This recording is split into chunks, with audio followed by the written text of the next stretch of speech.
Olá, seja bem-vinda a mais um vídeo aqui do nosso canal. E nesse vídeo, que é um vídeo muito importante para você que vai tentar a prova da PM Paraíba, é um vídeo de revisão de informática. Então, trouxe aqui, separei 11 questões da IBFC para a gente rever pontos fundamentais dessa disciplina e para você garantir algumas questões lá na sua prova, tá? Então, fica comigo até o final para você não perder nenhuma das dicas que eu vou dar aqui hoje, beleza? Se você ainda não é inscrito no canal, inscreva-se. A gente produz esse conteúdo aqui para ajudar vocês e você se inscrevendo, curtindo esse vídeo me ajuda demais, beleza?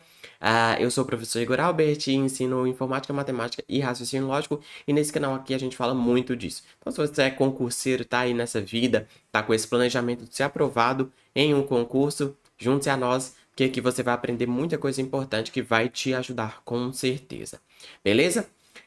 Então, antes de a gente começar, eu quero dar um recadinho para vocês importantíssimo. E é o seguinte. Eu elaborei uma lista de questões comentadas. São 18 questões da IBFC de informática. E são questões importantes sobre todos os assuntos do seu edital, tá? Apenas R$ 10 e você vai adquirir essa lista. Além disso, eu vou te dar um presente muito importante, que eu tenho certeza que também vai te ajudar muito na sua prova. É um presente, assim, que é algo muito, muito, muito top. Eu não vou falar aqui, vou deixar você na curiosidade.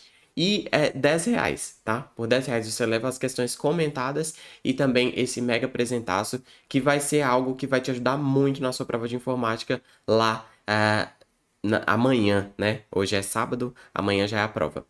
Então, não deixe de adquirir, vai ser pelo WhatsApp, então chama lá no WhatsApp e fala, Igor, eu tenho interesse nas questões de informática. E aí eu te passo a chave Pix e você já leva o caderno de questões e o presente que eu tenho para te dar, beleza? Vou ficar disponível até umas 8 horas da noite, mais ou menos. Depois disso, eu vou desligar, tá? Então, tá aí aberto o convite para você adquirir esse material com a gente, ok?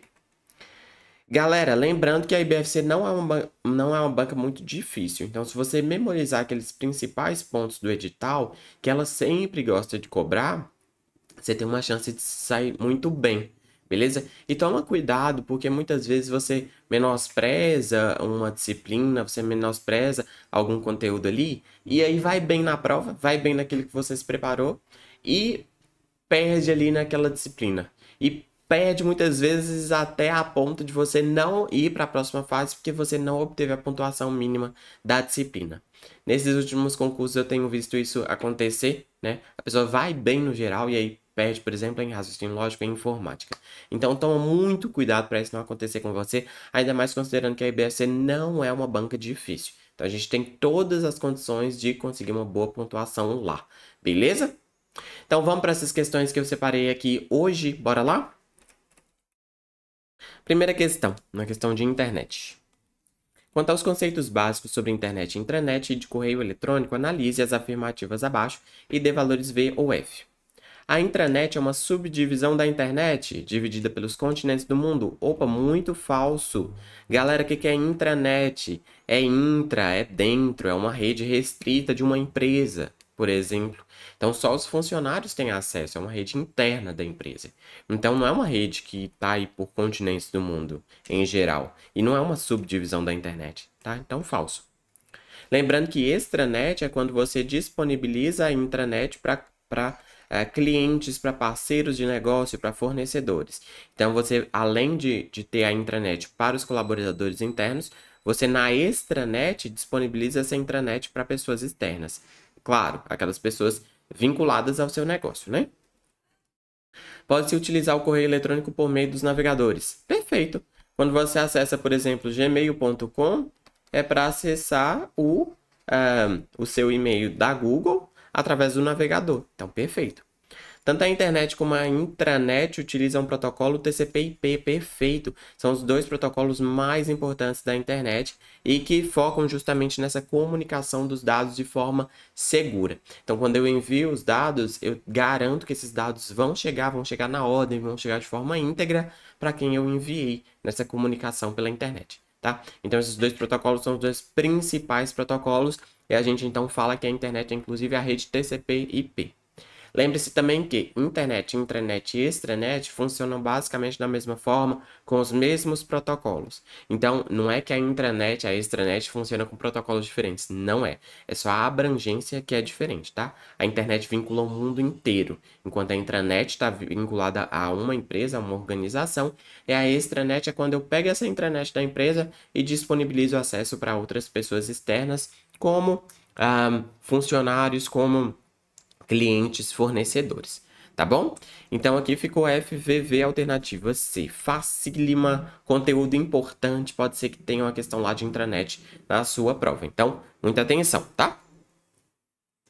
Em um aplicativo de navegação, que é o browser, né? Como por exemplo o Google Chrome, o Edge, o Firefox, a sigla técnica dada ao endereço eletrônico que digitamos para encontrarmos um site é... Então, quando você vai acessar um site, você digita, por exemplo, www.igoralbert.com. Isso aqui é o quê? É uma URL. Isso aqui é uma URL.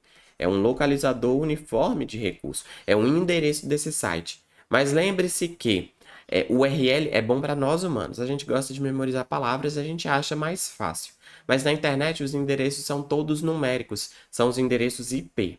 Então, precisa existir um elemento. Então, quando você tá aqui e digita lá no seu telefone a URL, né? igoralbert.com, para acessar o servidor. Só que o que acontece? Vai ter que ter um mecanismo que se chama DNS, que ele vai traduzir para você essa URL para o endereço IP. E aí, na verdade, com esse endereço IP, que você vai, de fato, acessar a internet, aquele site que você quer, tá? Então, você pega a URL, que é um nome, pede para o DNS. DNS, traduz para mim. Aí ele traduz e te devolve o endereço IP. E com esse endereço IP, você acessa o site da internet, tá? Então, qual é o nome desse endereço que você digita? URL. IP é o endereço numérico, por exemplo, 192.168.0.1, que é o endereço de rede que a máquina usa para acessar os sites, tá? Então, nesse caso aqui, a alternativa C. Beleza? Memorize esses conceitos. URL, IP, DNS são todos conceitos bem fundamentais aqui para a gente no contexto de internet, tá? Leia a frase abaixo referente à internet. O denominado é o padrão no... E aí ele dá algumas opções, né? O que ele está falando aqui? Está falando de Google. Opa, então o Twitter é um mecanismo de busca? Não. Mecanismo de busca são, por exemplo, o Bing, que é da Microsoft. E lembra que o Bing é o padrão no navegador Edge. Tem o Google, que é o padrão, por exemplo, no Google Chrome. Tem o Yahoo. E por aí vai. Esses aqui são mecanismos de busca, ou motores de busca, ou buscadores, tá? Então, o Twitter não é um mecanismo de busca. O Twitter é uma rede social. Twitter é um software. A rigor, sim, né? Porque ele é um programa. Mas a gente fala mais em rede social. É o aspecto mais forte dele. Então, errado. O Google é um software? Não deixa de ser. Mas, na verdade, ele é mais um mecanismo de busca. Tá? Então, o Google é um mecanismo de busca. É o padrão no navegador Chrome. Veja que ele está falando é o padrão no sistema Linux. Nada a ver, né? O Twitter é o padrão no navegador Chrome, nada a ver também. Então, o Google é um mecanismo de busca do navegador Chrome. E veja que o Chrome é desenvolvido pela Google também. Então, nada mais sensato do que colocar o navegador Google no...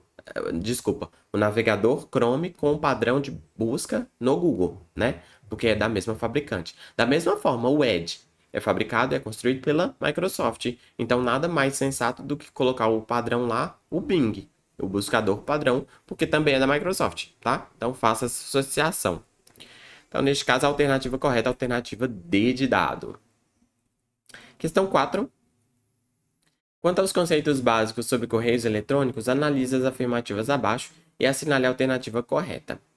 Por meio do e-mail, se consegue enviar mensagens apenas com texto ou também com imagens, vídeos e áudio. Perfeito! Consigo enviar e-mail só com texto sem problema nenhum, mas também consigo anexar ali imagens, vídeos e outros tipos de documentos, PDF, slides, por aí vai, tá? Então, certo. No e-mail deve existir um remetente, que é aquele que envia a mensagem, e pelo menos um destinatário. Perfeito. Então, lá no campo para, o ideal é que você coloque alguém. Se você não colocar no campo para, coloca no campo CC ou no campo CCO, que também são destinatários. Mas é obrigatório que tenha alguém que vai receber essa mensagem, né? Porque se não tem endereço para receber, não tem como você enviar o e-mail.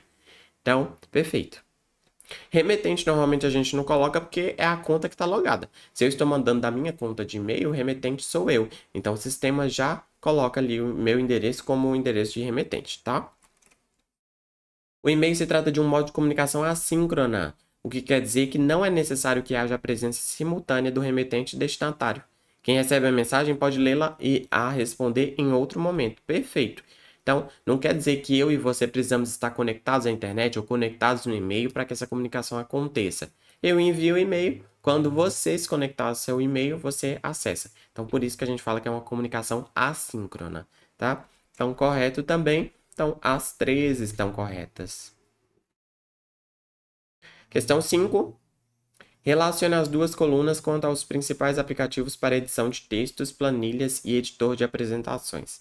E aí, a gente está falando de Excel, PowerPoint e Microsoft. Vamos lá. Vamos pela lógica. Opa, transição de slides. Só pode ser o PowerPoint, que é o que trabalha com slides. Então, 3B. Já estou entre duas, né? Mala direta. O que é a mala direta? É um recurso de marketing. Vou dar um exemplo, quando eu trabalhava em uma instituição financeira. A gente, em alguns períodos do ano, precisava mandar correspondências para todos os clientes.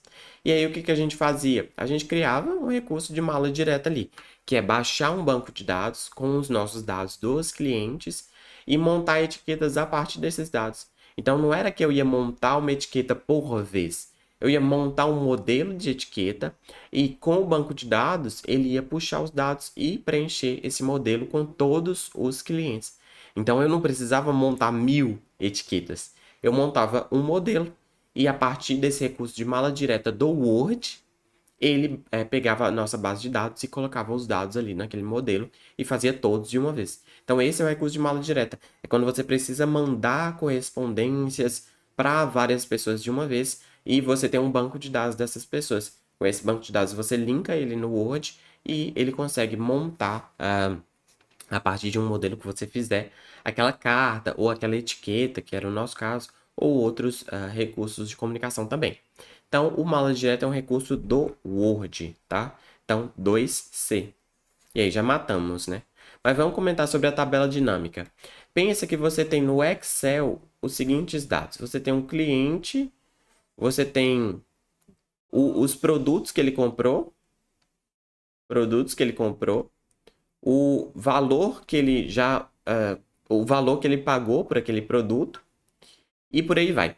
E aí o que acontece? Você tem a Ana que comprou um produto X aqui, pagou R$10.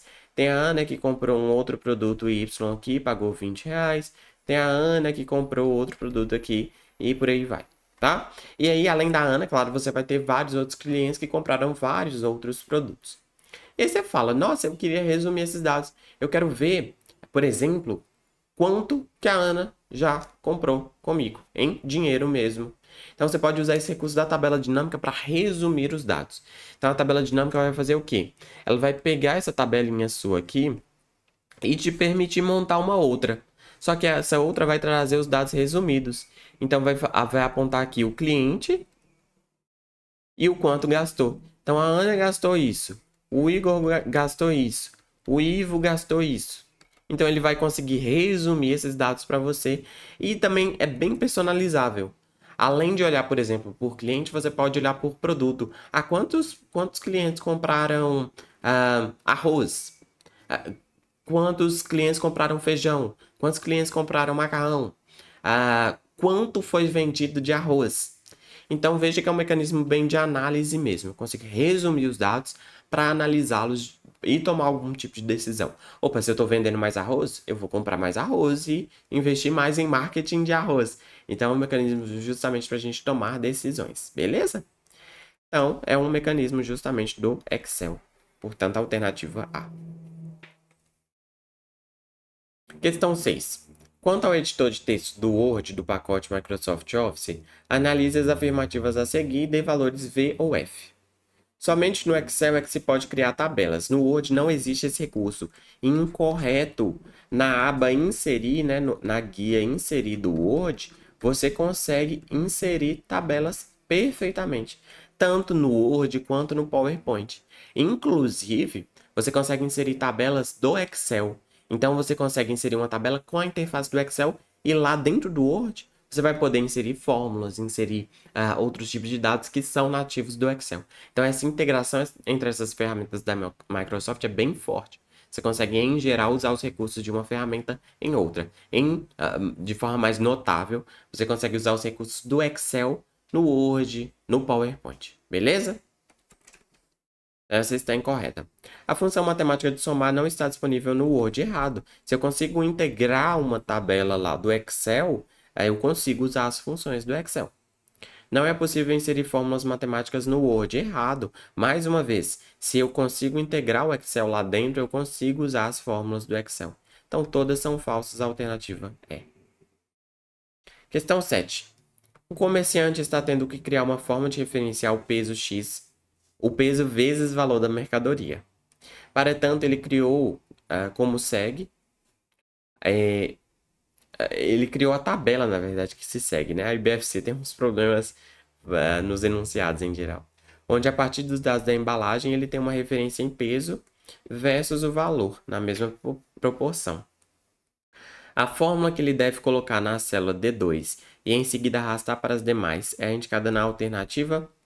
Veja então aqui o que acontece. Ele tem o preço do pacote e o tamanho do pacote em gramas. Então, por exemplo, R$ 8,90 é o preço do pacote de 1.000 gramas, ou seja, 1 kg de feijão. Agora, por exemplo, R$ 7,80 é o preço de meio quilo de milho. Então, o que a gente tem que fazer? A gente primeiro tem que pegar o preço e dividir pelo tamanho do pacote. Isso aqui vai resultar para a gente no preço por gramas. Se eu quero saber, né, o valor do quilo, então eu tenho que multiplicar esse preço por gramas por 1.000. Por quê? Porque se esse preço é por gramas e eu multiplico por 1.000, eu transformo esse preço em preço por quilo. Ok? Então, a forma correta de eu fazer é a que é mostrada na alternativa B. Eu vou pegar a célula C2, dividir pela célula B2, né? E multiplicar por 1.000. E lembrando que o símbolo de multiplicação no Excel é o asterisco, tá? E aqui, um ponto importante é o seguinte. Como ele diz que quer copiar essa fórmula para as outras células, eu não posso usar o cifrão, porque o cifrão fixa. Então, por exemplo, se eu usasse essa fórmula aqui da letra D e copiasse, ele não ia adaptar essas referências aqui nas outras células. Porque, por exemplo, nessa célula aqui, o que eu quero fazer? Eu quero pegar a célula C8, dividir por B8 e multiplicar por 1.000. Ok? Então, se eu coloco o cifrão aqui e copio essa fórmula, ele não adapta a fórmula. Ele vai continuar com C2 e B2. Mas não é isso que eu quero. Eu quero que quando eu desço a linha, ele coloque C3, B3, C4, B4 e por aí adiante até chegar aqui C8 e B8. Portanto, eu tenho que copiar dessa fórmula sem as referências fixas, ou seja, sem o cifrão. Beleza? Então, a alternativa correta é a alternativa B de bola.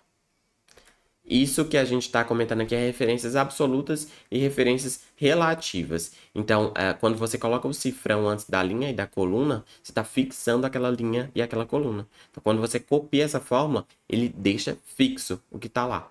Se você não coloca o cifrão na linha, ele vai adaptar só a linha. Se você coloca na coluna, ele fixa a coluna, entende? Você pode fixar só a linha, só a coluna, ou os dois. Ou pode não fixar nenhum, que é o nosso caso aqui. Como a gente quer que ele adapte a fórmula a cada cópia, a gente precisa deixar sem o cifrão. Beleza? Então, a alternativa B, como a gente marcou. Questão 8. Se na planilha do Excel uma célula estiver preenchida da seguinte forma: A1 igual a 2, ou seja, o valor da célula A1 é 2. O resultado da fórmula tananã, tananã, tananã, será. E aí, muita atenção por causa do seguinte. Assim como na matemática, a gente tem que resolver as operações em determinada ordem. Primeiro, a gente tem que resolver, por exemplo, as porcentagens. Depois, a gente resolve a exponenciação, né? As potências. Depois, a gente resolve multiplicação e divisão. E, por fim, a gente resolve soma e subtração. Agora, antes de tudo isso, vou colocar aqui na posição 0, a gente resolve o que tiver entre parênteses, tá? Então, neste caso aqui, eu tenho que resolver primeiro essas operações aqui. E depois a soma, tá? Igor, e se tiver, por exemplo, uma soma e uma subtração, qual que eu resolvo primeiro? A que aparece primeiro. Então, nesse caso aqui, essa potência tem que ser resolvida antes dessa. Então, vamos substituir. Qual que é o valor de A1? 2. 2 elevado a 2 elevado a 2 mais 2. 2 elevado a 2 é 4. 4 elevado a 2, 4 vezes 4, 16. 16 mais 2 é igual a 18. Portanto, a alternativa C. Beleza? Então, cuidado, essa operação é a menos clara. O circunflexo significa potenciação, então é alguma coisa elevada a outra coisa. E tem que ser uma das operações resolvidas antes, exceto se tiver parêntese. Então, por exemplo, se tivesse parêntese nessa operação, né? A1 elevado a 1 elevado a 1 mais A1. Neste caso aqui, ó, eu teria que resolver isso aqui primeiro, porque está entre parênteses. Então, ficaria 2 mais 2. Aqui ficaria o seguinte: 2 elevado a 2 elevado a 4. Então, ficaria... Agora, eu resolvo da esquerda para a direita, porque é potenciação e potenciação. Então, eu resolvo o que aparecer primeiro. 2 ao quadrado, 4 elevado a 4. Porque 4 vezes 4, 16. 16 vezes 4, 64. 64 vezes 4, 16 vai 1. 4 vezes 6, 24, 25. 256. Tá? Que é, inclusive, o que apareceu aqui. Então, cuidado com a ordem das operações, tá? E, se tiver parênteses, resolve o que está dentro do parênteses antes de todo mundo. Portanto, a alternativa C. No sistema operacional Windows, as teclas de atalho que permitem alternar entre aplicativos abertos é ativada por meio do acionamento simultâneo das teclas Alt e Tab. O Alt Tab, você pressiona o Alt Tab, segura o Alt e vai apertando o Tab. Ele vai alternando entre os programas abertos. Ele abre uma janelinha e vai te mostrando em qual que você está e onde que você vai parar. E aí, quando você solta as duas teclas, ele abre aquele programa em que você parou. Então, é uma forma de você alternar entre os programas abertos. E esse é um dos atalhos mais cobrados no Windows. Então, muita, muita, muita atenção. Beleza? Alternativa D. Questão 10. Quanto às características dos programas antivírus e firewall, analise as afirmativas a seguir e dê valores V ou F. O que é o firewall, galera? Firewall é um mecanismo de filtragem. O firewall é aqui, ó. Ele filtra o que entra e o que sai da rede ou do seu computador. Você pode usar tanto o firewall para proteger o seu computador ou para proteger uma rede. E o firewall pode ser um dispositivo, um equipamento, tá? Que você pega nele, que é hardware, ou pode ser software, ou seja, pode ser um programa, ou pode ser uma mistura dos dois. Então, qual é o papel do firewall? Ele filtra o que sai e o que entra na comunicação com a internet em geral, tá? Então, ele filtra o que entra e o que sai da rede ou do nosso computador. Portanto, ele não deixa de ser um mecanismo de proteção. Mas atenção, ele não substitui o antivírus, porque ele não detecta malwares, ele não detecta vírus, trojans, spywares. Ele só filtra o que entra e o que sai da rede. Então, ele pode, por exemplo, bloquear determinados tipos de conteúdos. Pensa numa empresa, ela pode colocar um firewall para evitar que os funcionários acessem conteúdos inadequados, como conteúdos pornográficos, tá? Então, essa é a finalidade do firewall, filtrar, beleza? O firewall é um sistema de segurança de redes de computadores que limita o tráfego de entrada e saída dentro da rede, perfeito. Se numa instalação já tiver um firewall, será desnecessário instalar um antivírus? Não, eles são complementares. O antivírus evita a contaminação por malwares, né? E também, quando a gente é contaminado, ele tenta remover, isolar aquele problema. Então, o firewall filtra conteúdos da rede, o antivírus protege a máquina contra malwares. Então, são complementares na segurança dos nossos equipamentos. A concepção de um firewall atual pode se considerar tecnicamente como sendo a terceira geração dos antivírus? Nada a ver. O firewall não é um antivírus, ele não se propõe a atuar como antivírus. A funcionalidade dele é bem diferente. Mas os dois são complementares para nos proteger. Então, VFF, alternativa A. E por fim, a última questão de hoje. Segundo o Marsula, os serviços de computação em nuvem oferecem 3 modelos básicos que são. Galera, o que é computação em nuvem? É a gente tirar a computação só das máquinas e utilizá-la através da internet. Então, por exemplo, um exemplo clássico. Quando você usa seu e-mail, né, através da internet, através do navegador, está usando um serviço em nuvem. Você acessa aquele site ali e acessa aquele serviço. Quando você usa o Docs, o Google Docs, que é aquele Word do Google, né, que você usa online, também é um serviço em nuvem. Você está usando as coisas a partir da nuvem. Outro exemplo, armazenamento, Google Drive, OneDrive. Quando você joga o Google Fotos, quando você joga suas fotos lá na Google, ele guarda suas fotos em servidores espalhados pelo mundo inteiro. E aí, quando você tiver internet em outro dispositivo, em outro lugar, você consegue acessar.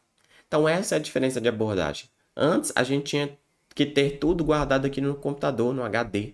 Hoje, não. Hoje, você guarda as coisas e processa as coisas através da internet em servidores espalhados pelo mundo, tá? Essa é a ideia de computação em nuvem.